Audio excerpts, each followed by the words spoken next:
നമസ്കാരം. തെരഞ്ഞെടുപ്പിൽ ജയിച്ചാൽ എല്ലാവർക്കും ഒരേ ഒരു ചിന്ത മാത്രമാണ്, എങ്ങനെയും മന്ത്രിയാവണം. ഏത് പൊതുപ്രവർത്തകൻ തെരഞ്ഞെടുപ്പിൽ ജയിച്ചാലും അയാളുടെ ഉള്ളിൻ്റെ ഉള്ളിൽ ഇങ്ങനെയൊരു ധാരണയുണ്ടാവും, എനിക്ക് ഒരു മന്ത്രിയാവണം. എന്നാൽ ഇവിടെ തികച്ചും വ്യത്യസ്തമായ നിലപാടാണ് തൃശ്ശൂർ ലോക്സഭാ മണ്ഡലത്തിൽ നിന്നും ജയിച്ച സുരേഷ് ഗോപിയുടെ നിലപാടുകൾ.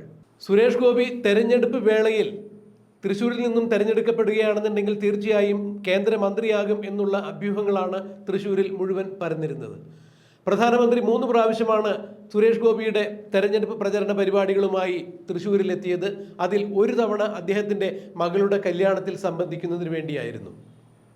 അപ്പോഴെല്ലാം സുരേഷ് ഗോപി പ്രചരണ പരിപാടികളുമായി തെരഞ്ഞെടുപ്പ് ഗോദയിലേക്ക് ഇറങ്ങുമ്പോൾ അദ്ദേഹത്തിൻ്റെ അണികളും പാർട്ടി പ്രവർത്തകരും ഒരുപോലെ തന്നെ കൊട്ടി ഘോഷിച്ചിരുന്ന ഒരു കാര്യമാണ്, സുരേഷ് ഗോപി തെരഞ്ഞെടുക്കപ്പെട്ട് കഴിഞ്ഞാൽ കേന്ദ്രമന്ത്രി, നരേന്ദ്രമോദിയുടെ സ്വന്തം സ്ഥാനാർത്ഥി സുരേഷ് ഗോപി എന്നൊക്കെയാണ് തൃശ്ശൂരിൽ പ്രചരണ പരിപാടികളിൽ ഉയർന്നു കേട്ടിരുന്ന മുദ്രാവാക്യങ്ങൾ.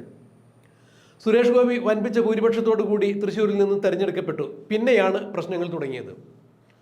സുരേഷ് ഗോപിയോട് ഡൽഹിയിലെത്തുവാൻ വേണ്ടി നരേന്ദ്രമോദിയുടെ ഓഫീസിൽ നിന്ന് അറിയിപ്പ് വരുന്നു, അമിത്ഷാ വിളിക്കുന്നു, പ്രധാനമന്ത്രി നേരിട്ട് വിളിക്കുന്നു. അപ്പോഴൊന്നും സുരേഷ് ഗോപി ഡൽഹിയിലേക്ക് പോകുന്ന കാര്യത്തെക്കുറിച്ച് പോലും ചിന്തിച്ചിട്ടുണ്ടായിരുന്നില്ല. എന്നാൽ മോദിയുടെ കോൾ വന്നു, നിങ്ങൾ എത്രയും വേഗം ഇവിടെ എത്തണം എന്ന് പറഞ്ഞു കഴിഞ്ഞപ്പോൾ പിന്നെ വിമാനം കിട്ടുന്നതിന് വേണ്ടിയുള്ള ഓട്ടമായി. അവസാനം 12:30 വിമാനത്തിന് ഡൽഹിയിലെത്തുകയാണ് ചെയ്തത്. എന്നാൽ ഇതിലെല്ലാം മനസ്സിലാക്കേണ്ട മറ്റൊരു വസ്തുത, സുരേഷ് ഗോപിക്ക് ഒരു കാരണവശാലും മന്ത്രിസ്ഥാനത്തേക്ക് താല്പര്യം ഉണ്ടായിരുന്നില്ല എന്ന് തന്നെയാണ്. തെരഞ്ഞെടുപ്പിൽ ജയിക്കാൻ സാധ്യതയില്ലാത്ത ആളുകൾ വരെ മന്ത്രി കസേര സ്വപ്നം കണ്ടുകൊണ്ട് നടക്കുന്ന ഈ കാലഘട്ടത്തിലാണ് സുരേഷ് ഗോപി സാമാന്യം തരക്കേടില്ലാത്ത ഭൂരിപക്ഷത്തിൽ, അതായത് കേരളത്തിലെ ചരിത്ര വിജയമായിരുന്നു BJPക്ക് കേരളത്തിൽ നിന്നും ആദ്യം കിട്ടിയ ഒരു സീറ്റ്, ലോക്സഭാ മണ്ഡലത്തിലേക്ക് ആദ്യം കിട്ടിയ ഒരു സീറ്റ്, ചരിത്ര വിജയം തന്നെ. 75,000 വോട്ടിൻ്റെ ഭൂരിപക്ഷം നേടി സുരേഷ് ഗോപി ജയിച്ചിട്ടും സുരേഷ് ഗോപിക്ക് കേന്ദ്രമന്ത്രിസ്ഥാനം വാഗ്ദാനം ചെയ്തിട്ടും ഞാൻ മന്ത്രിപദത്തിലേക്ക് ഇല്ല എന്ന് ഒരു പൊതുപ്രവർത്തകൻ പറയുമ്പോൾ ആ പൊതുപ്രവർത്തകൻ്റെ മനോനിലയ്ക്ക് ഏതെങ്കിലും തരത്തിൽ എന്തെങ്കിലും കുഴപ്പമുണ്ടാകും എന്നായിരിക്കും സാധാരണക്കാർ വിചാരിക്കുക. എന്നാൽ അങ്ങനെയല്ല. സുരേഷ് ഗോപി പറഞ്ഞത്, ഞാനിപ്പോൾ മന്ത്രിസഭയിലേക്ക് പ്രവേശിക്കുകയാണെങ്കിൽ ഭാരിച്ച ഉത്തരവാദിത്വം തന്നെയാണത്. പക്ഷേ ഞാൻ തെരഞ്ഞെടുപ്പിൽ വരുന്നതിന് മുമ്പ് ഒരുപാട് സിനിമകൾ കമ്മിറ്റ് ചെയ്തിട്ടുണ്ടായിരുന്നു. കോടിക്കണക്കിന് രൂപയുടെ പ്രൊജക്റ്റുകളാണ്. ഞാൻ പിന്മാറിക്കഴിഞ്ഞാൽ പലതും മുടങ്ങുന്ന അവസ്ഥയിലേക്ക് പോകും. എന്നെ ഞാനാക്കിയത് സിനിമ തന്നെയാണ്. സിനിമാക്കാരനായ സുരേഷ് ഗോപിക്ക് തൃശ്ശൂരിലെ വിജയത്തിന് ഒരു പ്രധാന പങ്കുണ്ടായിരുന്നു. അതുകൊണ്ട് ഞാൻ കടന്നു വന്ന മേഖലയെ എനിക്ക് ഒരിക്കലും അവഗണിക്കാനാകില്ല, വിസ്മരിക്കാനാകില്ല. ഇത് തന്നെയാണ് സുരേഷ് ഗോപി തൻ്റെ കേന്ദ്ര നേതാക്കളുടെ മുൻപിൽ വച്ചതും. അതുകൊണ്ട് സുരേഷ് ഗോപിക്ക് മന്ത്രിസഭാ പ്രവേശനത്തിൽ താല്പര്യമുണ്ടായിരുന്നില്ല. പക്ഷേ പ്രധാനമന്ത്രി നിർബന്ധിച്ചു. കേരളത്തിൽ നിന്ന് ലോക്സഭയിൽ കിട്ടിയ ആദ്യ വിജയം, അത് ഗംഭീര വിജയം. അതുകൊണ്ട് സുരേഷ് ഗോപി കേന്ദ്ര മന്ത്രിസഭയിൽ ഉണ്ടായിരിക്കണം എന്ന് തന്നെ പ്രധാനമന്ത്രി താല്പര്യം പ്രകടിപ്പിച്ചു. സുരേഷ് ഗോപിയെ നേരിട്ട് വിളിച്ചു, താങ്കൾ എത്തണം എന്ന് പറഞ്ഞു. സുരേഷ് ഗോപി എത്തി. എന്നാൽ സുരേഷ് ഗോപി സത്യപ്രതിജ്ഞ ചെയ്ത് അധികാരത്തിൽ വന്നതിന് ശേഷം പിന്നീടാണ് വിവാദങ്ങളുടെ പെരുമഴ തന്നെ ഉണ്ടാകുന്നത്. സുരേഷ് ഗോപി സഹമന്ത്രിയാകുവാൻ വേണ്ടിയാണോ ഇത്രയും കഷ്ടപ്പെട്ട് തൃശ്ശൂരിൽ നിന്ന് ഇത്ര ഉന്നത വിജയം കൈവരിച്ചത്?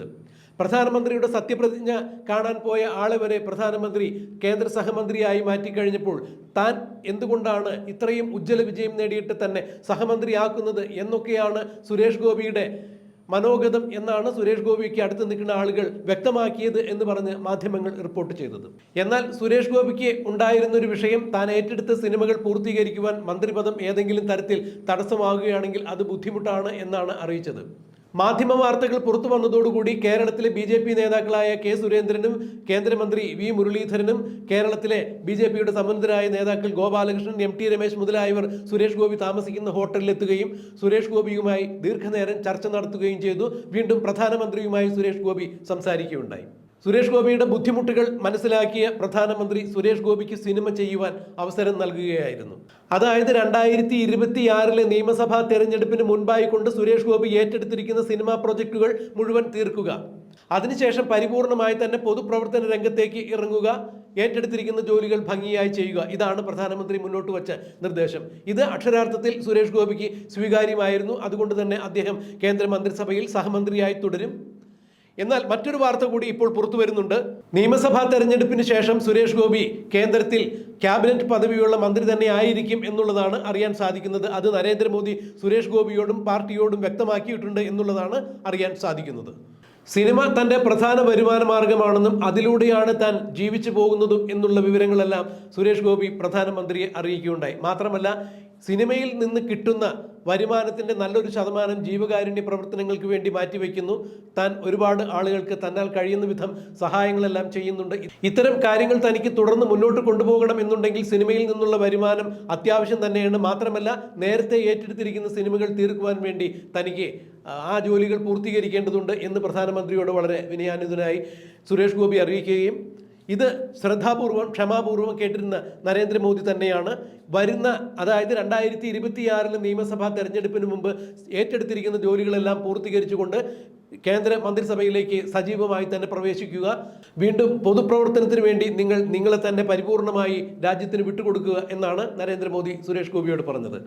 ഫലത്തിൽ സുരേഷ് ഗോപി ഇനി മന്ത്രിസഭയിലേക്കില്ല എന്നുള്ള ചില മാധ്യമങ്ങളിൽ വന്ന വാർത്തകളെല്ലാം അടിസ്ഥാനരഹിതമാണെന്ന് അതിനുശേഷം സുരേഷ് ഗോപി വ്യക്തമാക്കിയുണ്ടായി. പ്രധാനമന്ത്രിയുമായുള്ള കൂടിക്കാഴ്ചയ്ക്ക് ശേഷം മാധ്യമങ്ങളെ കണ്ടപ്പോൾ സുരേഷ് ഗോപി ഒരു കാര്യം വ്യക്തമായി പറഞ്ഞു. ഞാൻ ഒരു കാരണവശാലും കേന്ദ്ര സഹമന്ത്രിയാകുന്നില്ല എന്ന് പറഞ്ഞിട്ടില്ല. നരേന്ദ്രമോദി സർക്കാരിൻ്റെ ഭാഗമായി ചേരുന്നത് തന്നെ ജീവിതത്തിലെ വലിയ ഭാഗ്യം തന്നെയാണ്. അതുകൊണ്ട് ഒരിക്കലും ഞാൻ അങ്ങനെ സംസാരിച്ചിട്ടില്ല. എന്നാൽ ഞാൻ ഏറ്റെടുത്തിരിക്കുന്ന സിനിമകൾ ചെയ്തു തീർക്കുവാൻ എനിക്ക് സമയം വേണം എന്നുള്ള കാര്യം മാത്രമാണ് ഞാൻ സൂചിപ്പിച്ചിട്ടുള്ളത്. എന്തായാലും സുരേഷ് ഗോപി മന്ത്രിയായി സത്യപ്രതിജ്ഞ ചെയ്തതിന് ശേഷം ഉരുണ്ടുകൂടിയ വിവാദത്തിന്റെ പുകമഞ്ഞുകൾ ഇപ്പോൾ നീങ്ങിയിരിക്കുന്നു.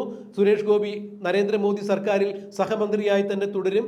സുരേഷ് ഗോപിക്ക് 2026 നിയമസഭാ തെരഞ്ഞെടുപ്പ് വരെ സിനിമയിൽ അഭിനയിക്കുവാൻ വേണ്ടി നരേന്ദ്രമോദി പ്രത്യേക അനുമതി കൊടുത്തിരിക്കുന്നു. 2026 നിയമസഭാ തെരഞ്ഞെടുപ്പിന് മുമ്പായിക്കൊണ്ട് ഏറ്റെടുത്തിരിക്കുന്ന സിനിമകൾ തീർക്കുക, വീണ്ടും രാജ്യസേവനത്തിന് വേണ്ടി പരിപൂർണമായി ഇറങ്ങുക. ഇതാണ് നരേന്ദ്രമോദി സുരേഷ് ഗോപിക്ക് കൊടുത്തിരിക്കുന്ന നിർദ്ദേശം. എന്തായാലും സുരേഷ് ഗോപി വളരെ സന്തുഷ്ടനാണ്. ഇനിയും താൻ പൂർവാധികം ശക്തിയോടുകൂടി തൻ്റെ ജനങ്ങൾക്കിടയിൽ ഉണ്ടാകും, പൊതുസേവനം ഉണ്ടാകും, ജീവകാരുണ്യ പ്രവർത്തനങ്ങളുമായി മുന്നോട്ട് പോകും.